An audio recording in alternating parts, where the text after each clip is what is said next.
मुस्कान शादीशुदा थी। मुस्कान की 6 साल की बेटी है। मुस्कान का हर किसी से झगड़ा था, फिर भी मुस्कान के लिए साहिल पागल क्यों था? इसका जवाब है साहिल शुक्ला की मां। साहिल की सबसे दुखती नस, साहिल का सबसे इमोशनल वीक पॉइंट मुस्कान के पास था। साहिल की मां का देहांत तकरीबन 7-8 साल पहले हुआ था।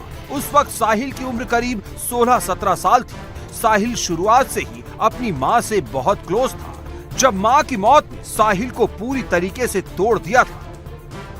साहिल जिस कमरे में रहता था, उस कमरे से तंत्र मंत्र से जुड़ी हुई तस्वीरें और कुछ चित्रकारी मिली हैं। कुछ चीजें ऐसी मिली हैं जिनका सीधा सीधा संबंध तंत्र मंत्र से था। साहिल के कुछ करीबी बताते हैं कि साहिल अपनी मरी हुई मां से बात करने के लिए, उन्हें देखने के लिए पूरी तरीके से तंत्र मंत्र और टोने टोटके की दुनिया में घुस चुका था और इस सब की शुरुआत मुस्कान से मिलने के बाद हुई थी। साहिल आपका बेटा है?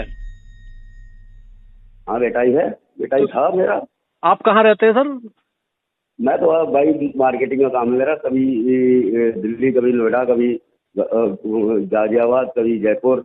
अच्छा, मैं बस ये समझना चाह रहा हूँ कि हाँ। क्या लग रहा है आपको, मतलब साहिल ने क्यों करा ये मर्डर, क्यों करा साहिल ने? सर देखो, वो ये तो आप पूरी मोहल्ले में कहीं भी जाकर सुन सकते हो। साहिल ऐसा था नहीं, और पता नहीं क्या किया है, किसने कौन सी आईडी बना के उसको वो किया है कि मेरी मम्मी अवरेज हो गई, वो हो गई, मैं पैदा हो गई हूँ, उससे लड़की से प्यार करो। इसी लड़की ने जो भी कराया और मेरी ना कुछ भी नहीं है। आप मोहल्ले में पता रखो, बता रखा है वहाँ पे। तो मेरा काम ऐसा है, मेरा 365 दिन काम करना पड़ता है, ये समझ लो, एक भी दिन छुट्टी नहीं होती है। आपको जानकर हैरानी होगी कि सोशल मीडिया पर मुस्कान ने एक फेक आईडी बनाई थी जो साहिल के मां के नाम पर थी। इसी फेक आईडी से वो साहिल को मैसेज भेजती थी और बातें करती थी।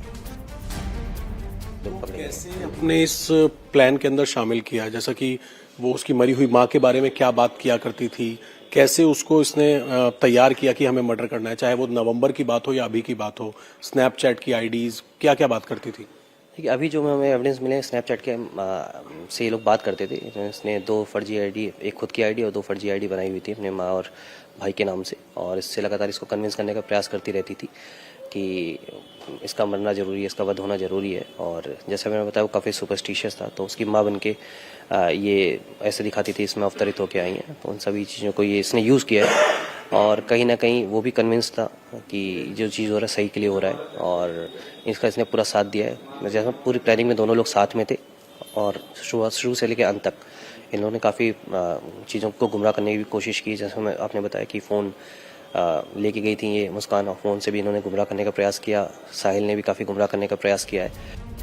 साहिल इस वक्त ऐसा दिखता है, उजड़ा हुआ चेहरा, जूड़ा, मतलब ये कि एक बार अगर कोई साहिल को देखेगा तो पहली बार में ही ये बता देगा कि उसने नशा किया है।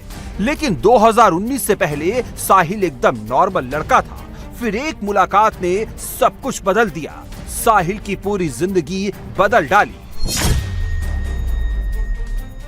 साहिल और मुस्कान 8वीं क्लास तक एक साथ पढ़ते थे, उसके बाद इनका संपर्क खत्म हो गया। साल 2019 में इनके स्कूल के स्टूडेंट्स का एक व्हाट्सएप ग्रुप बना, और उस व्हाट्सएप ग्रुप के अंदर इन दोनों का नाम और नंबर ऐड हो गया। इसके बाद पास के ही एक मॉल में इन सभी की मुलाकात हुई, और दूसरी मुलाकात साहिल और मुस्कान की बेटी के प्ले स्कूल के बाहर हुई। इसके बाद मुलाकातों का सिलसिला शुरू हो गया, और काफी लंबे वक्त बाद जब साहिल का साथ मुस्कान को मिला तो मुस्कान ने साहिल को अपने रंग में रंगना शुरू कर दिया।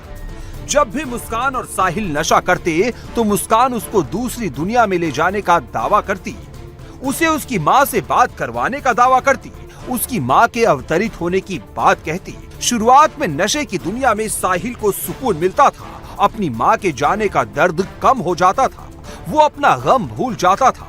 लेकिन साहिल को इस बात का जरा भी एहसास नहीं हुआ कि वो पूरी तरीके से मुस्कान के चक्रव्यूह में फंस चुका है। मुस्कान ने साहिल को शंकर और खुद को पार्वती बताने का ढोंग शुरू कर दिया था। हिमाचल में भी दोनों इसी तरह थे, पति पत्नी बनकर कमरा बुक किया था। जो केक वो साहिल को खिला रही थी उस पर शंकर लिखा हुआ था। पूरी ट्रिप में मुस्कान साहिल को शंकर ही बोलती रही।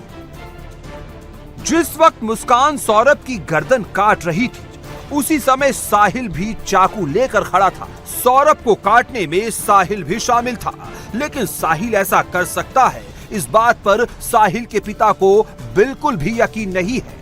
आपको मतलब क्या लग रहा है, क्योंकि जैसे आपका बेटा है, आपको क्या लग रहा है मतलब इतनी बुरी तरीके से मर्डर करना, बता रहे हैं पुलिस भी बोल रही है कि दोनों ने काटी है बॉडी इतनी बुरी तरीके से, तो ऐसा कुछ नहीं है। वो ड्रग्स वक्त नहीं करा भाई, लड़की ने ही ड्रग्स प्लानिंग सिखाई है, ठीक है। कभी उसके बाद में पैसे नहीं रहते ड्रग्स लाए। मैंने साहिल के जीवन के बारे में कई लोगों से बात की। मुस्कान से मिलने से पहले साहिल का जीवन कैसा था, उसका जिंदगी के अंदर लक्ष्य क्या था। मैंने साहिल के कई दोस्तों से, साहिल के पिता से, साहिल के रिश्तेदारों से उसके जिंदगी के बारे में हर पहलू को समझने की कोशिश की। साहिल के पिता और साहिल के रिश्तेदारों ने मुझे एक ही बात बताई कि साहिल बहुत शर्मीला था, वो ज्यादा किसी से बातचीत नहीं करता था। सभी को एक ही बात हैरान कर रही है, और वो बात यह है कि साहिल आखिरकार किसी का मर्डर कैसे कर सकता है। आप तो बिल्कुल बगल में रहते हैं, हाँ जी। आप कब से साहिल को जानते थे? हम बचपन से ही जानते हैं उसके, हमारे सामने ही पैदा हुए, पले बले, ऐसे कोई दिक्कत नहीं है। तो आपका तो देखा हुआ लड़का हाँ था, जी। तो क्या करता था? कुछ नहीं, अपने में मस्त रहता था वो। नौकरी करता था? नहीं, ये पता नहीं जी मुझे पूरा। हम तो सुबेरे उठे, अपना शॉप पे चले गए, रात को अपना घर आ गए, बस। हमारा तो इतना ही था, कभी मिल गए तो राम राम हो गई, बस। इससे ज्यादा बातचीत करने में कैसा था? बातचीत में बता तो रहा हूँ, कभी मिल गए तो राम राम हो गई, हमने भी जवाब दे दिया, बस। इसके अलावा कुछ नहीं। कुछ अजीब था साहिल? नहीं नहीं नहीं, ऐसा कुछ नहीं है। घर पे कैसे लोगों का आना जाना था उसके साथ? हमने कभी नहीं देखा जी, कभी नहीं देखा। मैं बता रहा हूँ ना, हम तो सुबह अपनी शॉप पे निकल गए और अपना रात को आ रहे हैं, हमें तो पता ही नहीं इस चीज का। घर से कभी गानों की आवाज आती थी, कुछ आता था? तो भजन वगैरह उसके चलते रहते कैसे थे। भजन? ये भक्ति भाव के भजन जो होते हैं। तो भक्ति भगवान में मानने वाला था? हाँ जी, हाँ जी। किस तरीके की पूजा पाठ करता था? ये इस चीज का नॉलेज नहीं जी हमारे को। मुस्कान 9वीं फेल है, साहिल सीए की पढ़ाई कर रहा था। मुस्कान को पढ़ाई से कभी कोई मतलब नहीं रहा, करियर से कभी कोई ताल्लुकात नहीं रहा, लेकिन साहिल ऐसा नहीं था। जब मुस्कान और साहिल की मुलाकात हुई, तब साहिल ग्रेजुएशन कर चुका था, सीए की तैयारी में लगा था, और मुस्कान के मिलने के बाद वो अपने लक्ष्य से भटक गया। ऐसा नहीं है साहिल को समझ नहीं आ रहा था, वो नशे के जाल में फंस गया है, उसकी जिंदगी बर्बाद हो रही है। उसने नशे से दूरी बनाने की कोशिश भी की। मुस्कान से मिलने के 2 साल के बाद 2021 में साहिल ने नशा छोड़ने का फैसला किया। उसने मुस्कान से भी नशे से दूरी बनाने को कहा, लेकिन मुस्कान नशे में इतनी डूब चुकी थी, उसने साहिल को ना अपने से दूर जाने दिया, ना उसका नशा बंद होने दिया। मुस्कान से मिलने से पहले तक साहिल बिल्कुल भी ऐसा नहीं था। मोहल्ले में उसकी पहचान एक सीधे साधे और शर्मीले लड़के की थी। कुछ साल पहले उसका रहन सहन एक आम लड़के की तरह था। उसके हेयर स्टाइल भी एकदम सिंपल और छोटे बाल थे। साहिल शुक्ला एक अच्छे परिवार से आता है।